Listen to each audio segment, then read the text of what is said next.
So, Adam Berry, welcome to the Soul Sync podcast. It's great to have you here. Oh, thank you. It's great to be back, Jason. It is, you are a frequent visitor, and we love that here. And I know many people love that here. Um, it's great to have you back. And I'm going to say from the get go, if you want to delve into, Adam's story in more detail, you can go back to the Adam of maybe 2.5 years ago and listen to him back at the beginning. So, Adam, in brief, for people that don't know you, tell us about you and I guess what you do in terms of spiritual stuff. Okay. That was the worst Just off. introduction ever, wasn't it? Because you're a medium, you're a healer, you came into this a short through a quite unusual route as well. But tell us a bit about you for people who don't know you. Yeah, so I'm I am a medium, spiritualist medium, healer, and public speaker, which leads me into more recently becoming a celebrant for a funeral celebrant and wedding celebrant. So I did my first wedding a couple of months ago now. Um, but everything it feels sort of sacred and joined together on this pathway. So I've been working in construction for 22 years. It was last year that I've actually hung my construction boots up and decided to go onto the more spiritual pathway of my work. So I do readings, work at churches, demonstrations, teach. There's just a whole manner of things that I Strings to do. your bow, one might say. Strings to your bow. So I came across you. You were a very. It feels like a very long time ago. But you are one of the most beautiful souls. You're a what lovely, lovely, lovely medium, and such a kind person. And speaking of your kindness, you do, and how you're always only ever, 1 week's thought away from me because every Monday at 7 o'clock England time, you do sitting in the power. And I want to talk about that. Firstly, what's happening energetically when people come together at Monday at 7 p.m.? Energetically.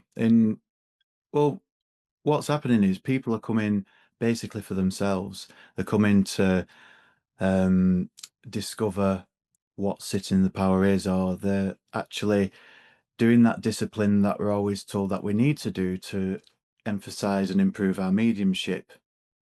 Something I used to always feel guilty about not doing enough, Oh and God, me too. Me too. spent years searching for.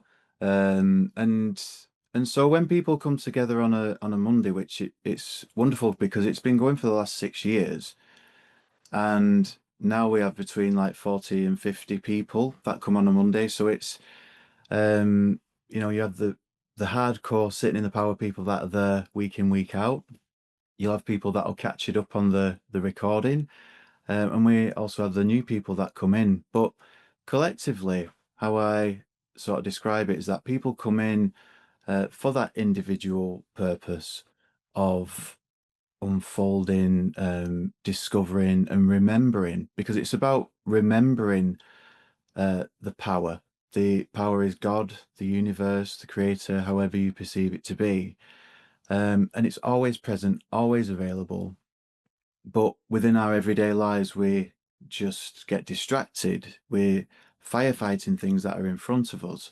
And we have a material and emotional life as well that we need to fulfill. So it's with those sorts of trials and tribulations and normal things that we have in our everyday life, it's not easy for everybody to just say, I'm going to sit in the power. So I present this on a Monday, so I'm always there, whether there's one person there, I'm there on my own, or there's however many people there, I'm there, and it's providing that service to people because I believe that the more that people remember that divine beauty within them, is the more that they unfold, awaken their soul's potential, and whatever their potential is, which it's not always necessarily platform mediumship or private sittings.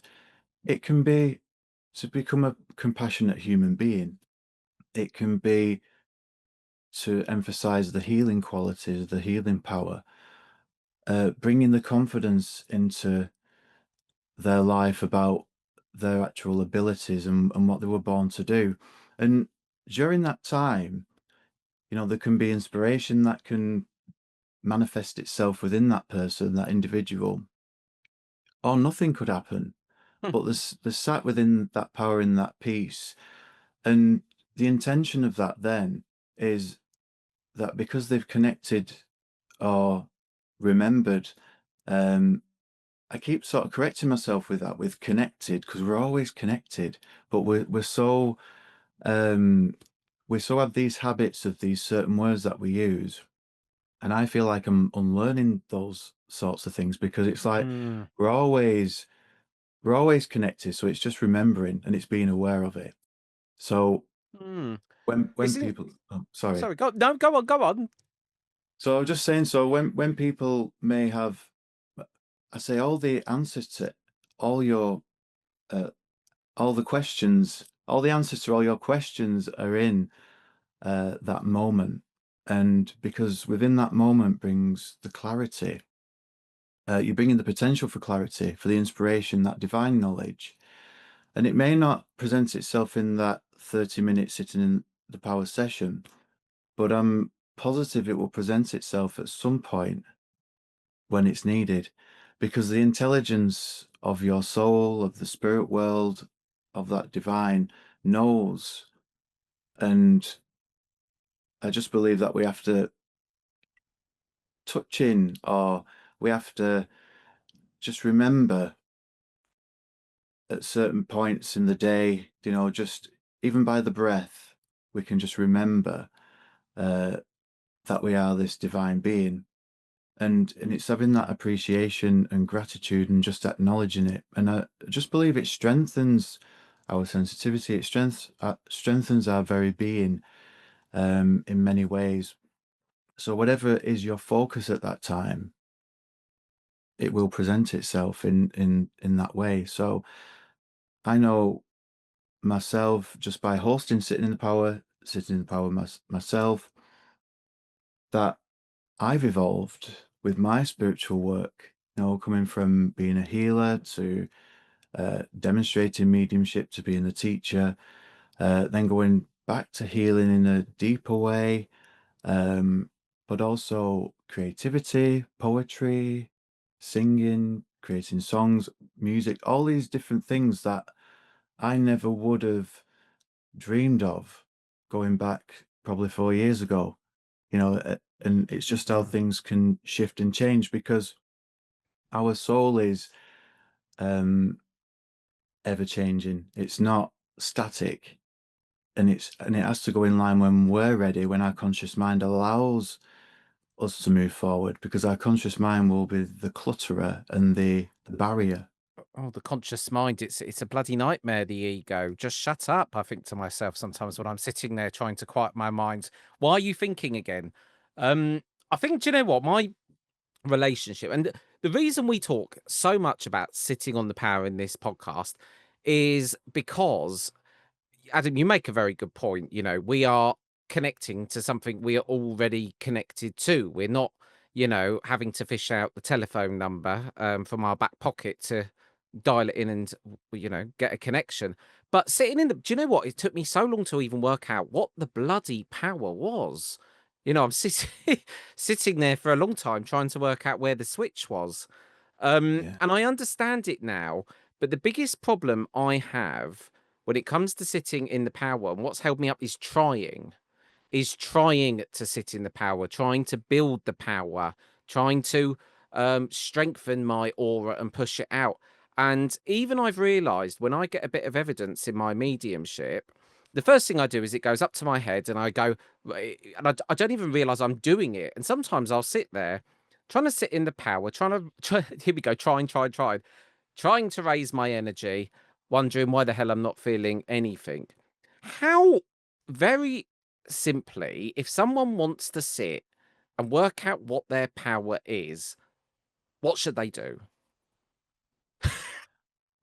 I'm asking an impossible question. It, I'm just thinking it's we all go on this journey and it takes so long to even work out what it feels like.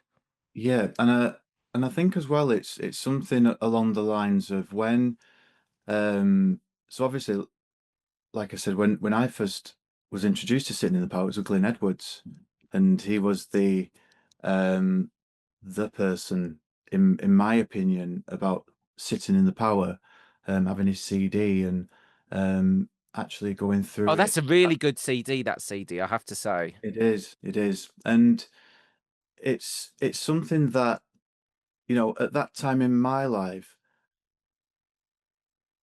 I was ready to be open to it, but I wasn't ready to accept it in some way. So Mm. I just feel like there's a process within your life, your personal development, your spirituality, your spiritual unfoldment, that there comes a time where you just accept it and you surrender to it. And um, when I've said about me doing the class and session of sitting in the power. So I've done like a presentation of sitting in the power because I wanted people to see it visually, how I was seeing it and how I was understanding it. Because I'm a visual learner and you know it's sometimes when someone's describing something in words, you're creating a picture that may not be what's trying to be presented by the person that's saying it.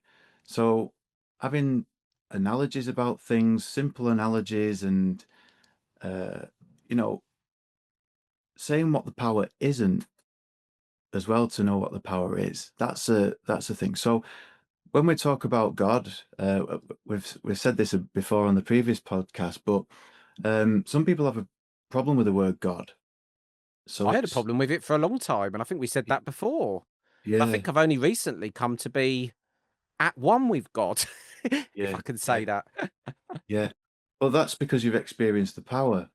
So when you've Mhm. experienced the power, and I've said this because it's on one of them bite-sized things that you've done before on the video, where once you've experienced the power and the blissfulness, the you know, the relationship, or you've experienced the divine in a way that you can't explain it, but there's a knowing, then it doesn't matter what it's called then. And but what can happen is to reach that place or to be in the awareness of that place is that word God can be that barrier for a lot of Mm. people because they see God as the damning man with the beard in the clouds chucking thunderbolts at people that have done things wrong. And when people have had that sort of history or that conditioning, then how can they experience something so loving from that conditioning of something that is so um I don't know, I can't find the word, Do you damning know what? or I do agree, and it can be anything that blocks that because I guess what it can be the word God, but for me, at the beginning, I'd used to go on. So my like I've said this about a bazillion times.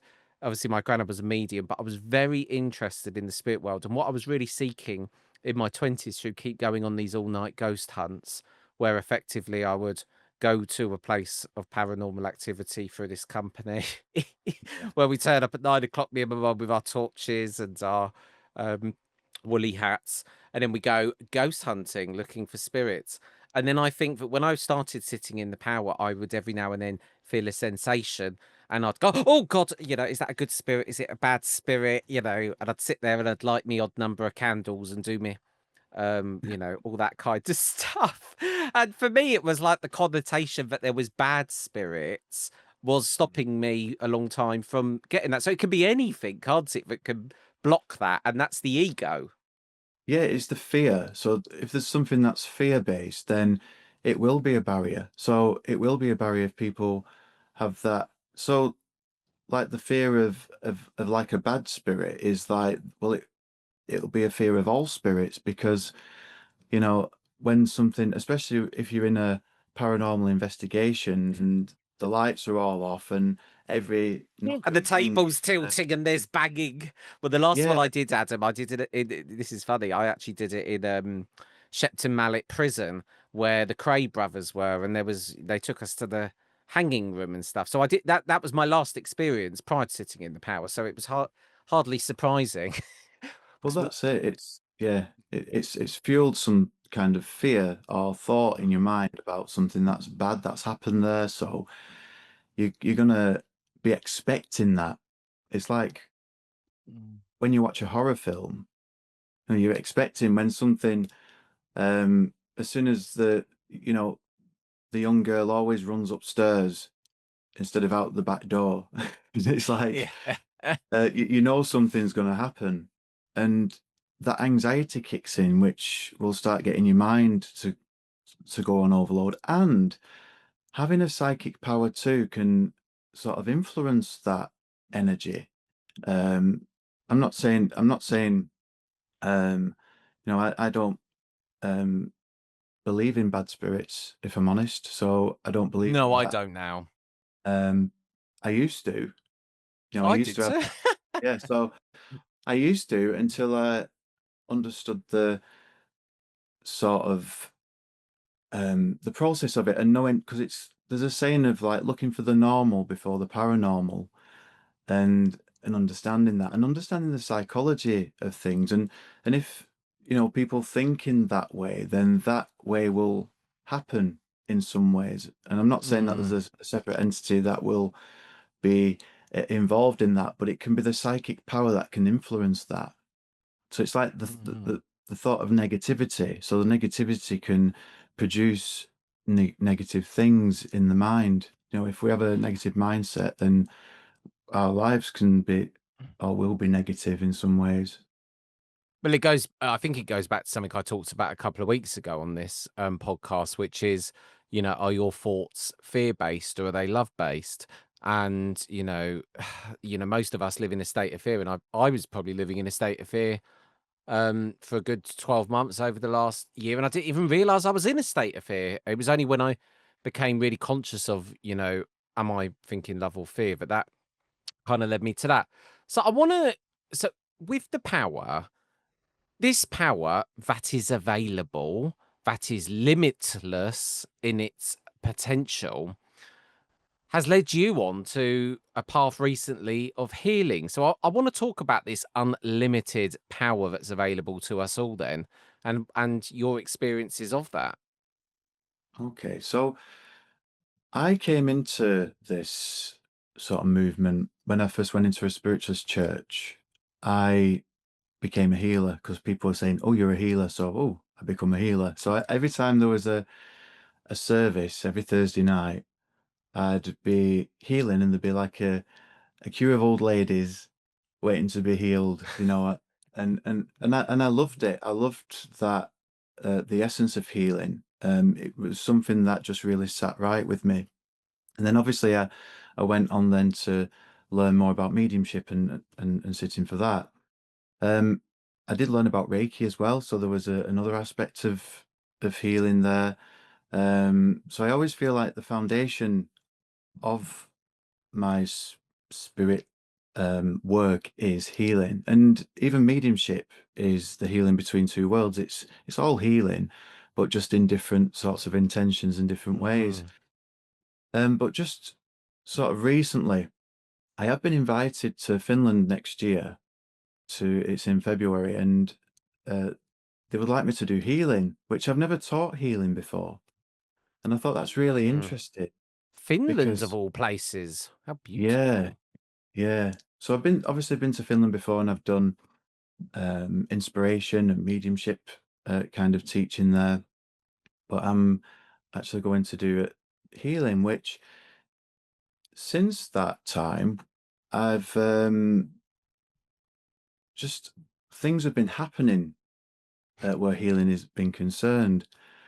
And like I do one-to-one tutoring, and you know, a really profound experience happened during that.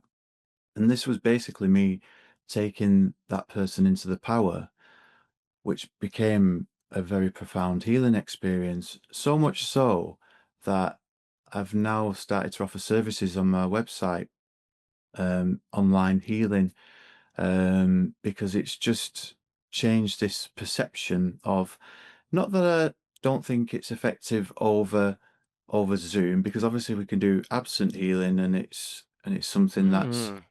that's very much, that we know that that works as well, the absent healing. But something that's changed within me and my thought process of healing is that I used to sit and send healing. That's Um, what I do, Adam. yeah, yeah, and it's not, nothing, that there's nothing wrong with that because it's part of the absent healing. But I think it's just the process of it and me understanding the power, more from my own perspective. And I'll say it's my own opinion, my own perspective, because other people Mm. will have different views. But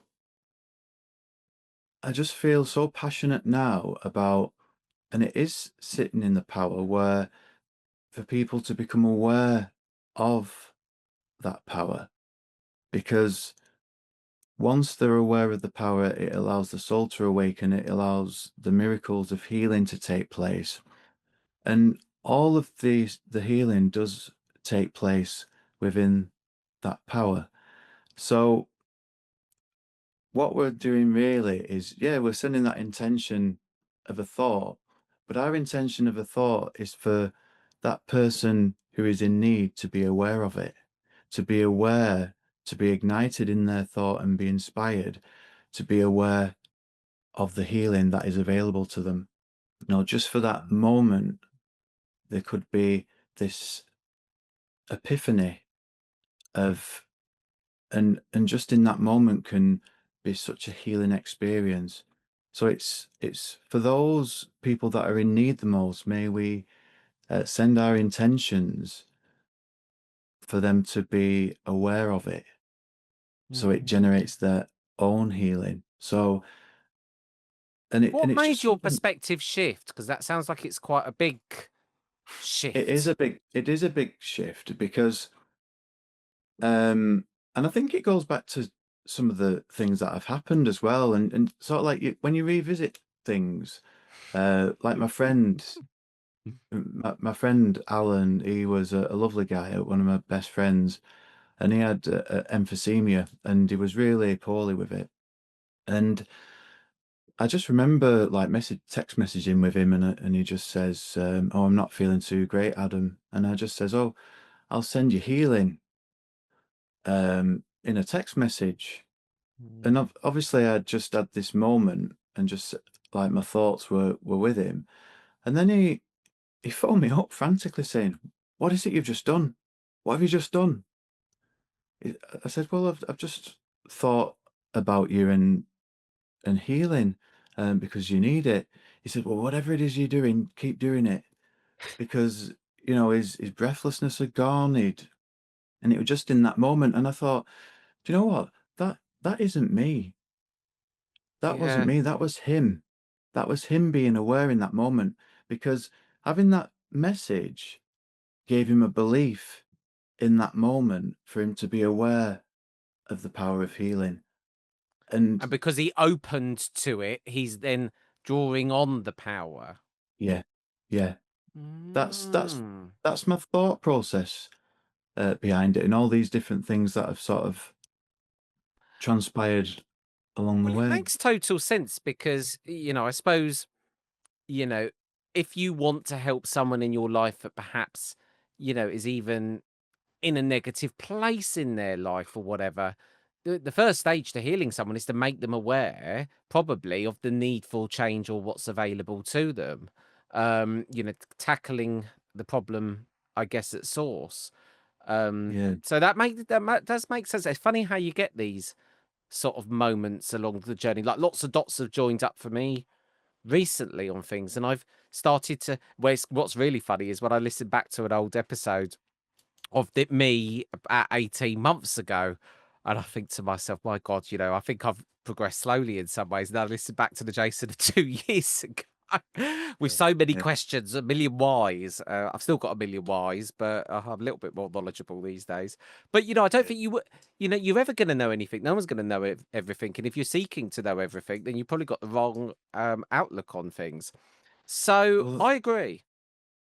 but that's the thing. So what I believe in today, I may change my mind tomorrow with something else that Mm. presents itself. And I think that's the openness of how we evolve, because I feel like there's an evolution in my thought process and how I feel about things, and being open to that change. Whereas some people are quite rigid in this and won't think out of side of the box because it is like this, because it's always been like this and it doesn't change and you can't change these things. And but Yeah.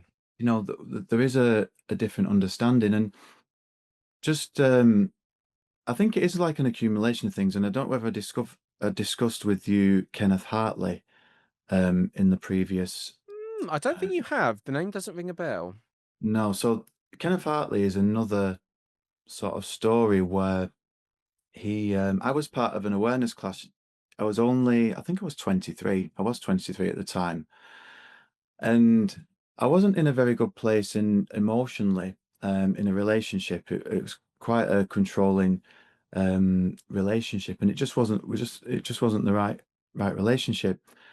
However, we was in this awareness class, and the teacher wanted to take us to this guy who's like a spiritual guru. He lived in Burnley, and we'd go to his house on this Saturday, and it was like a Saturday afternoon. So there's uh, about 7 or 8 of us that had gone from the class, that we all sat in this awareness group at the local church.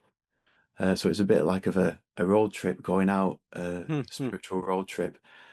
And when I got in there, it was just like this guy who was this old guy with a beard, sat in a chair, and I just thought, you know, what's going on here? I was only 23, and I'm like, I'm quite new to all this, and I'm like thinking, what's going on here? And our teacher's going, now you can ask him anything spiritual, ask him anything that you want spiritual, and it's like, Sounds like I you've been don't. taken to the person on the Matrix, that lady who knows everything by Morpheus or The something. Oracle. Yeah, Yeah, the the Oracle. Oracle. That Yeah, was it, the Oracle. yeah, yeah. Um, So, where so would you yeah. start as a young 23-year-old? Well, What I was your was very first quiet. question, I even want to know? Well, I didn't have any questions because I was like really quiet. I didn't say anything. I just went along with it. I was opinionless, but I had all these thoughts in my mind. Because when people did ask questions, it'd like start coming out with like speaking in a Texas dialect. And I'm thinking, this is just weird. It's like a weird, this is he's a weird old man. This I don't know what I'm doing here, and just need to just get through this. But he had some really interesting stories, and one of them I'll say to you because it always stuck in my mind, and it was his thought process. And the reason why is so impactful is that his passion was about the spirit. His passion was about the divine, the spirit world. He was just an incredible man that I didn't realize back then, and I was very, very, very Mm. privileged to be in his company. Um, but what he would do, he was talking about he would go into churches like in the Catholic nature, like or Christian. He'd go into churches and he'd shout, "All priests should go to hell," and it's like, and we're like looking at him, and it was. And he says, and you know what? They chucked me out of that church. They chucked me out of churches, and they don't listen. They don't ask me why. Why would you say that? And I think he said, "Ask me why. Ask me why." So, and it was like, because that's where the people need the help the most. In their version of a hell, in the Mm. faith, is where the people need the most help. So why wouldn't those people of faith go and help those people that need the help the most? And logically, it's like, yeah, I get that from that perspective. That makes sense. So that was something that got me thinking in a philosophical way about how it, and it was kind of funny. Um, but I never said a word whilst I was there. And what happened was, I was late home. I was an hour late home, and I just got into trouble with who I was with at the time. And just to cut a long story short, something just happened where I can't lie. I just can't lie. And I was actually, my partner at the time was saying, "Oh, well, what we're going to do? What you doing tonight?" And I says, "I've already got plans." I didn't have plans, and all this, and I was going all fuzzy because I was like lying, thinking, "Why am I talking like this?" And I just ended up saying it's over. This relationship was over, and and this observation of my mind was thinking, why am I doing this? Um, and you know what? It was over at that point. And then as the weeks went on, I started to I went into work, and I says, I think I should be paid this much. And they're saying, Adam, what's happened to you? And I'm like, nothing. And I just started to have, I'd always in my life had this feeling of, if anything good was happening, there's always something around the corner to dash it, and that was my thought process. So I could never, now I know, really, I could never enjoy the present moment because um, there You was were always always something fearing to what's dash around it. the corner next, yeah. Yeah, which was like a conditioning in my mind, and so my life just changed. It's as if like I can do anything I want. It was like, and then obviously I went to the Arthur Findlay College, and it's like this new life had began.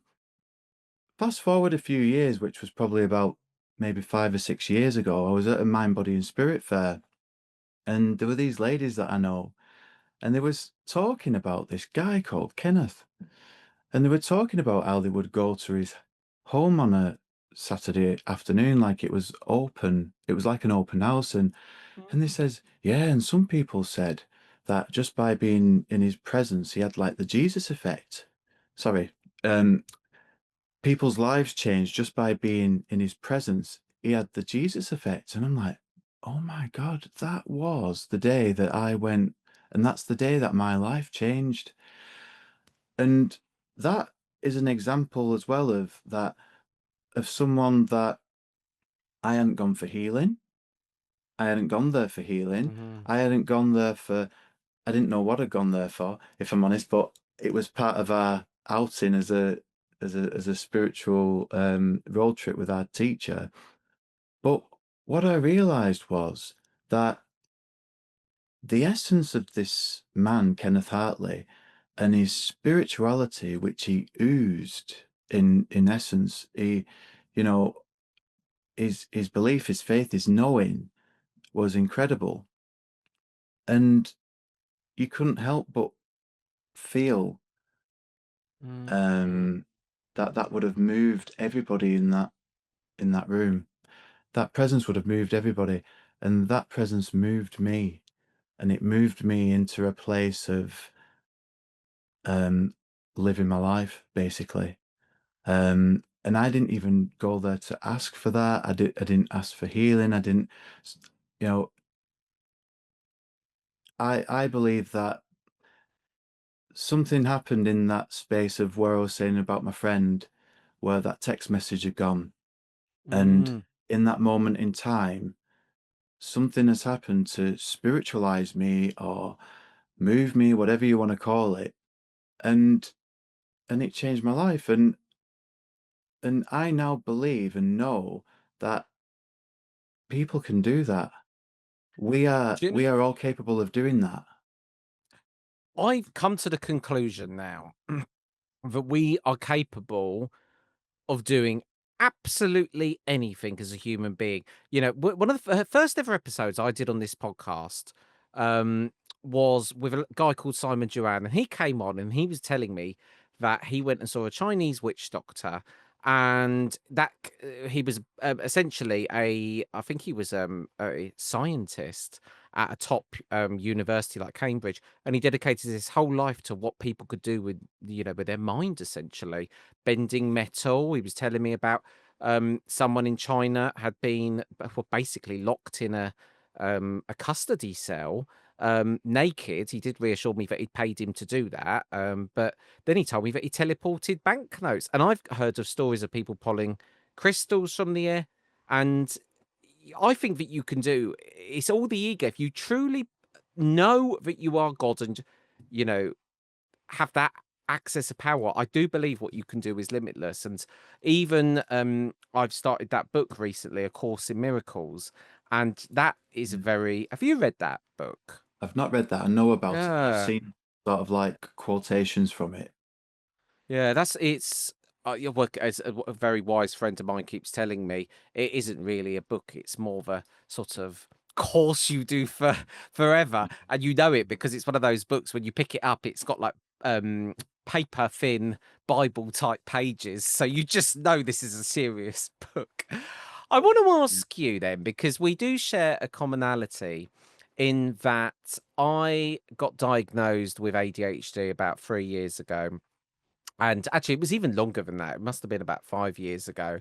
But then I was diagnosed with it, and the journey to get treatment was a very long and protracted one, because of the fact that I'd had psychosis in the past. And it was only when a trial came up about a year ago, where it was specifically for people with psychosis, because lots of doctors are scared to even think about prescribing medication to someone with that history, that this trial came around.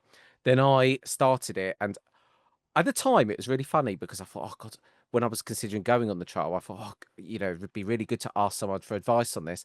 And then it was only months later where it jumped into my mind, "Adam, why did I not reach out to you?" So my experiences are when I started taking it, and the reason I want to talk about this today is because of mediumship and especially meditation.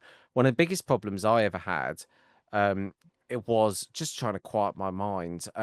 I'd sort of lived my life in a way whereby I was always told things at school, you're disruptive, you're always swinging on your chair and all these things. But I kind of used ADHD is definitely my superpower. It's my superpower, but it can also be a thing that trips me up. But when it came to my mediumship, like even if I was to do a course in mediumship or whatever, I would find the days exhausting. They would like absolutely wipe me out. So once I started the medication, I found that very quickly, not only was I able to meditate easier, but kind of weird in a way because what I'm taking essentially is an amphetamine. But obviously, people with ADHD, what they suffer from is a lack of dopamine, but and it's kind of crazy really because I'm taking an amphetamine, but it's actually making me feel calm, which is what it does. So I wanted to ask what your experiences have been since prior and how that has, I guess, affected, your life and your mediumship, if it has. Yeah. Well, it's interesting because I didn't know I had ADHD. So it's something. So when obviously when I was at school, my sort of backstory, and something that I've said in interviews like this before and podcasts is that I myself, and it's in my Soul Rise book as well.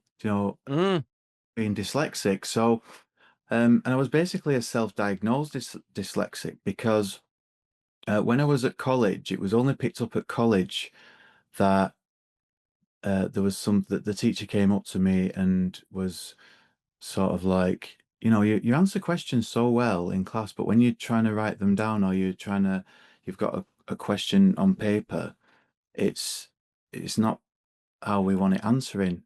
So they sent me for a dyslexic test, but at that time I was sort of going through the um the drinking phase, the drinking problem that I had, and that was sort of building up, and I was becoming less interested. So anything that was hard, I'd become less interested in.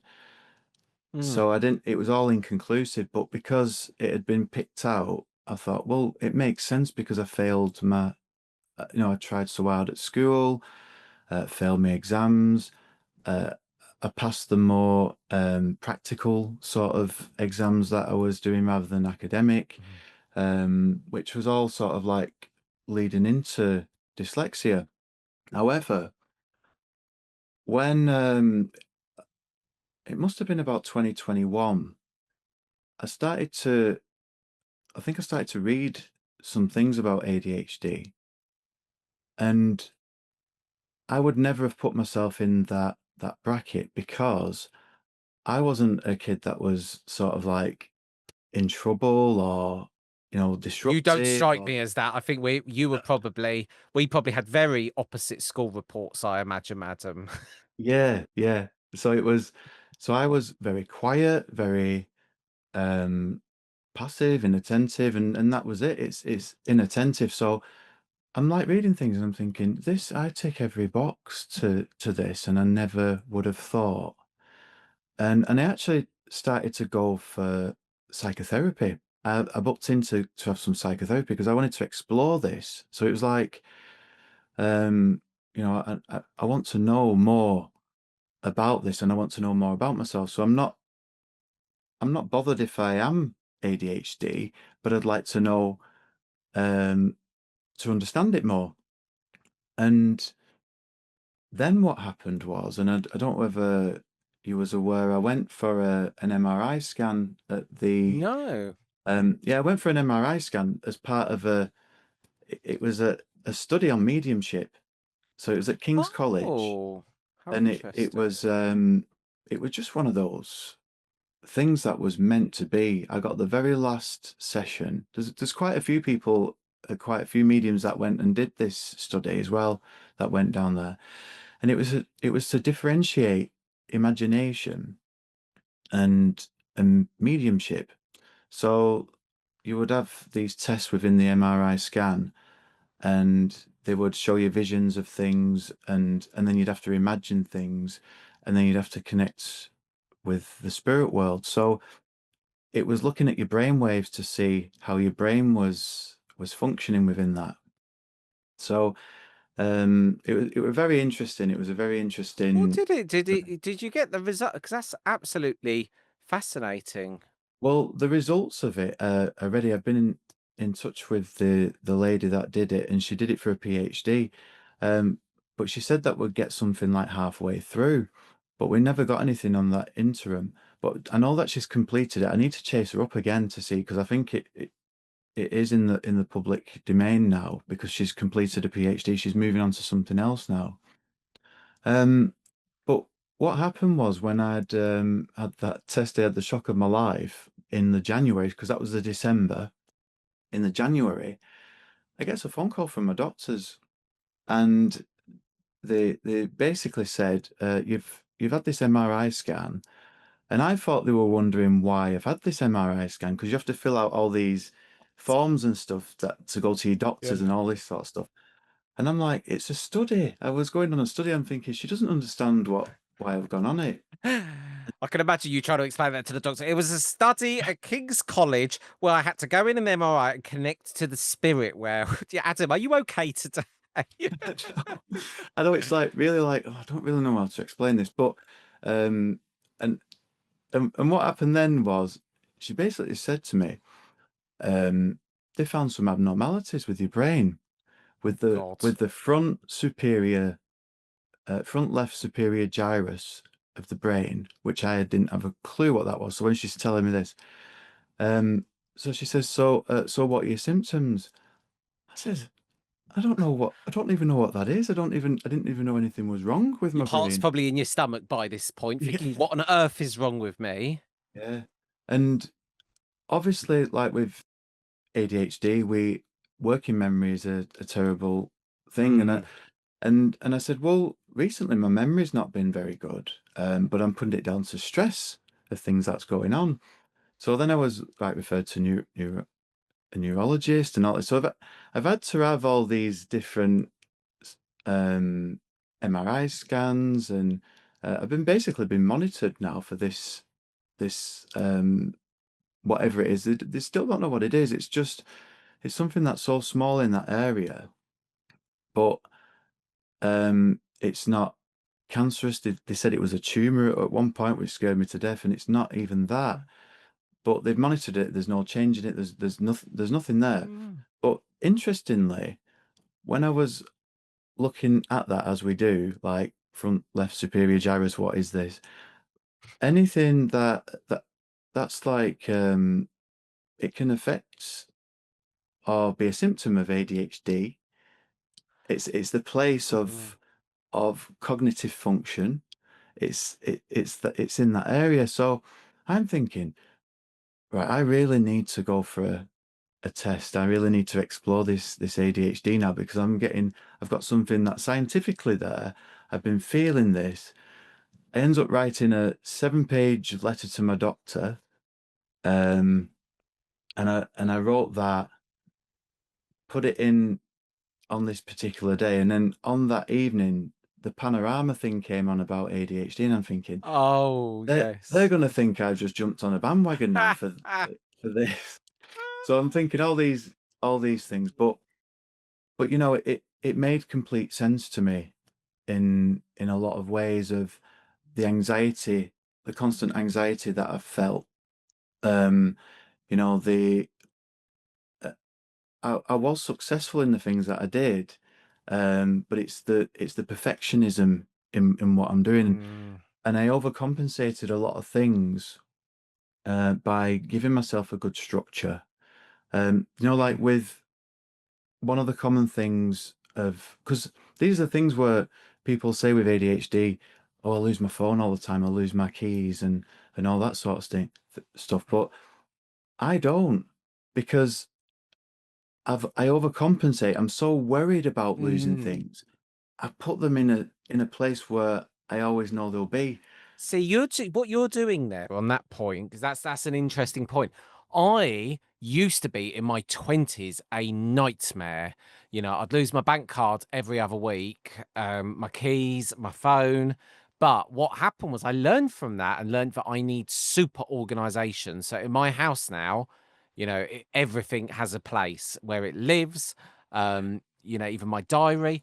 But even when I was growing my business, and I was in the early days of it. I used to say to myself, "Oh God, I've created a monster. It's going out of control." But I would start a million things, not be able to finish them. But what I learned to do was I learned all these ways to plug the things that I'm not good at. So I would employ a person that does the detail and this and that, and I found ways to cope with it. But Yeah. as soon as I started that medication, it completely started making me reflect, and it made me reflect because my mind used to be like a supercomputer of anxiety. And I didn't even realize sometimes I'd sort of have something going on at work and I'd be thinking about, right, this solution, this solution, this solution, like just firing them off. And as soon as I took that medication, it made me think, my God, I need to give that guy of the past that some love here. Because for him to have got where he's got to, because I'd never known any other way of being No. until No. I started it. Yeah. Yeah. And So, where the medication's concerned, because obviously it's quite a long process. I've got friends. mm, You realize your friends are um, yes. similar thinking to yourself as well in one way or another, and you sort of like be drawn uh, to those people, and it makes me laugh. But um, I was sort of like resistant to medication at first because of my addiction Yeah, past. I me was sort too. of like very, very wary. So I came into that very aware of let's see how this goes, and I've just got to be really, really, really careful. But what I have found with it, when I first took the medication, it was like um I just I just can't explain it, but it was as if like I had this eternal knot in my stomach. If I was to put it like that, this eternal knot in my stomach, and this knot had gone, and it's like, whoa. And then it's like, I was saying to Sean, my husband, like, I think I need to journal this because I really need to journal my experience. And I got the journal and it had like a piece of cellophane over it. And as I'm opening it, I'm thinking, my God, I'm so present. I'm so present. And I can hear like the crinkling of and I'm thinking, this is just bizarre. Like, because I was so used to having 100 things going on in my mind that I'd just not experienced that being fully present in doing something. And you know, there's that aspect of being hyper focused, but this was different. It was like, um, and I'd been to the gym, so I'd got, and I remember coming home, getting out the car, and as I got out the car, I could hear the birds. I could hear the birds, and I'm like, and it's not that you don't hear the, obviously you know what birds sound like, but it was like, gosh, it was like, because usually my mind would be thinking, what am I doing next? What am I doing next? What am I doing Yeah. next? As I go into the house, what am I doing next? And it's constantly thinking of the next thing to do. So, and I've always been like that within creativity. The only time I've been able to sort of relax is to write a poem, or to, you know, that's um my relaxation. Uh, So you're always busy like me, even, yeah, when my relaxing at the moment, it's like painting. I'm really into that at the moment, and yeah, but I'm always doing something. Very rarely am I sitting down. Do you know what's so funny? I got a sofa when I first moved into this house about 6 years ago. I got it in a John Lewis sale, a leather sofa, and honestly, it looks like it's never been sat on. My mum sits on it and says, "Like, it's still like it was in the showroom." I said, "It's because 'cause I've never sat down. I'm just yeah, never. yeah, I'm always up doing something." yeah. But I mean, you know, that's in a, it's a bit of a, the medication for me, how it helped me, was I was in a state because I'd left construction, and I'd left the routine that I had, and everyone was saying, "Adam, your world's your oyster now. You can do whatever you want." And I was paralyzed in thought of not being able to start anything. I just couldn't move, and it was really getting me down because I just couldn't prioritize things. And I think that's where the symptoms of ADHD really presented themselves, Mm. because I was dis so distracted, and I felt like I was in this pit of, I want to do the, really want to do so, and what's wrong with me? I feel so, um you know, it's not that I'm not motivated. I just couldn't understand what was going on with me. And I sort of Mm. realized now this is what was happening to me as a teenager. No, these are the thoughts, and I was self-medicating with alcohol, and alcohol is the primary sort of um drug, I suppose, because it is a drug of where ADHD are sort of like influenced towards, because it brings Mm. that false sense of confidence, and that dopamine sort of hit. So it's easy for people to like that too much. Do you know what other thing we've gone on off on such an ADHD tangent, but I'm glad we have because I think it's relevant to a lot of people right now. One thing I noticed as well, and it was only when I saw a BBC program. I don't think it's the one you mentioned on Panorama. I think it was Inside Our ADHD Mind, and then they did Inside Our Autism Mind. Such an interesting three-part series, but one of the things they said, and I didn't even realize I did this, it's called masking, which Mm. I think is really prevalent in autism, Yeah, whereby, people will learn this set way that they should be in society that is yeah, deemed normal yeah, because, being ultra sensitive and being autistic, has a lot of kind of I feel like I want to say symptoms, but not really symptoms, just kind of traits people have and the way they perceive the world. But I didn't yeah, realize that that's why I used to feel so exhausted because I was always in a state of nodding at the right time, pretending that I'm paying attention. But then that's where I tended to find that my friends tended to be like you said, people with ADHD, because they would keep my attention. So I found that I was ever in a perpetual state of masking. But I also realized because I do recruitment as the day job that I'd become so good at masking that actually what I was doing in a sales perspective was actually mirroring, which is a yeah, very yeah. powerful sales It is. Yeah, technique. yeah, But I didn't even realize that was a thing. And yeah, then I realized recently when I do it and when I don't do it, but actually what the medication has made me do is just stop really doing it anyway because now I don't need to because I can pay more attention anyway. Yeah, yeah, yeah. And, No, it does. I think some people don't realise that actually it's bloody exhausting, if you've got Mm, ADHD and just even trying to pay attention for a short amount of time. Adam Berry, our time is drawing to close. I could just talk to I've got such a long list of things here I wanted to talk to you about. What yeah. what final kind of topic for pearl of wisdom would you like to leave me and the beautiful listeners of Soul Sync with Mm, today? I don't know. I feel on the spot now. I You've made me on the spot. can ask you another question. I can ask you perhaps I tell you what I want to ask you as a final question. I'll ask you this. How does one know from your perspective if their soul has been awakened? Oh, that is a good question because I think there's different shifts in different parts of your life because there's significant things. I mean, I can only know and understand from my experience where I had an awakening.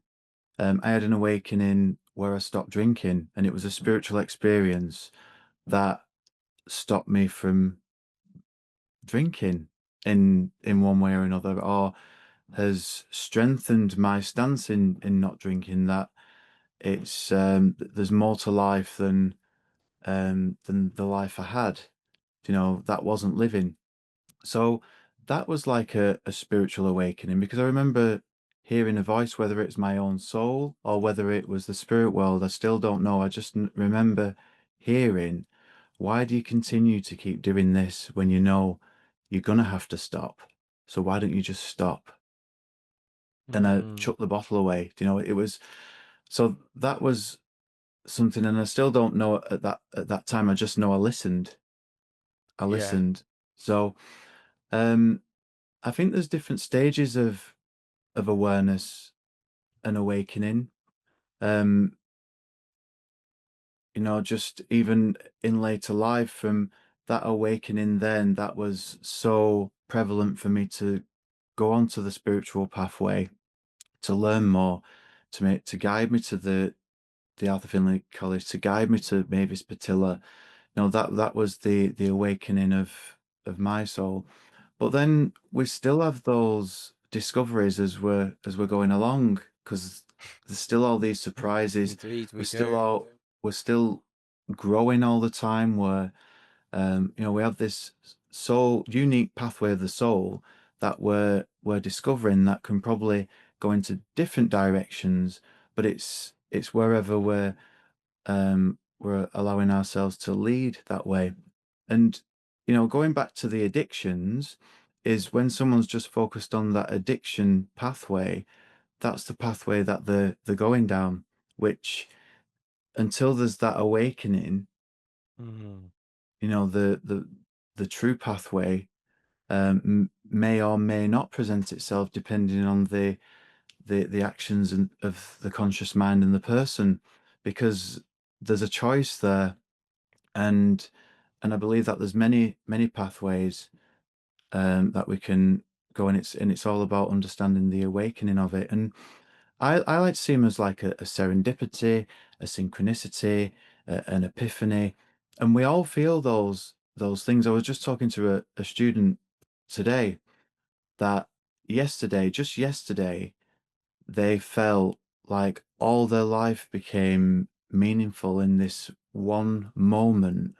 Like everything that they'd done in their life was about this one moment that they were, and there was at work, and you know, it was just like this awakening, and things have started to mm, change within their life as well, where they were feeling stuck, and things are starting to change. But it's this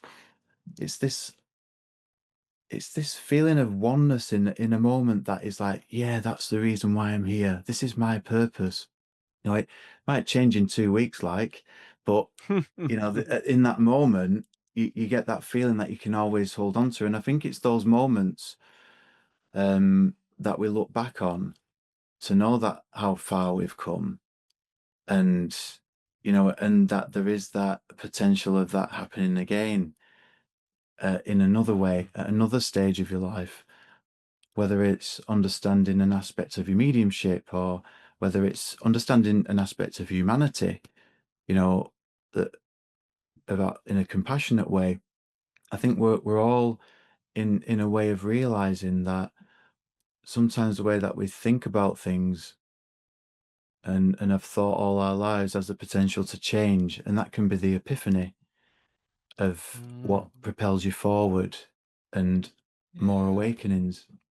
It's interesting. I think that the word I was picking up on there was kind of alignment. And actually, I had a Yeah. moment recently where I got this terrible, I said terrible, it was like deja vu, where suddenly it just made sense on why I had to go through what I had to go through to be Yeah. where I am.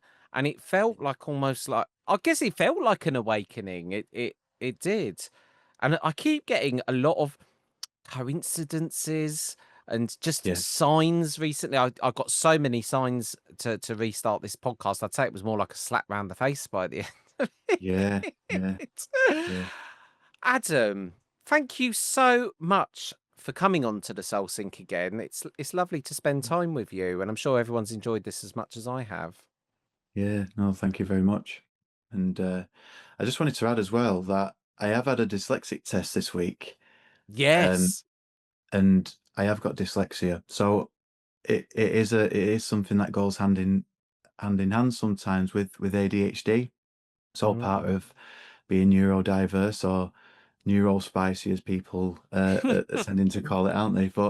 Um, but yeah, it just explains a lot. And for me, it's been something that has has helped, as it does help people, as they because they understand more about themselves uh, and the struggle that we can have in this world.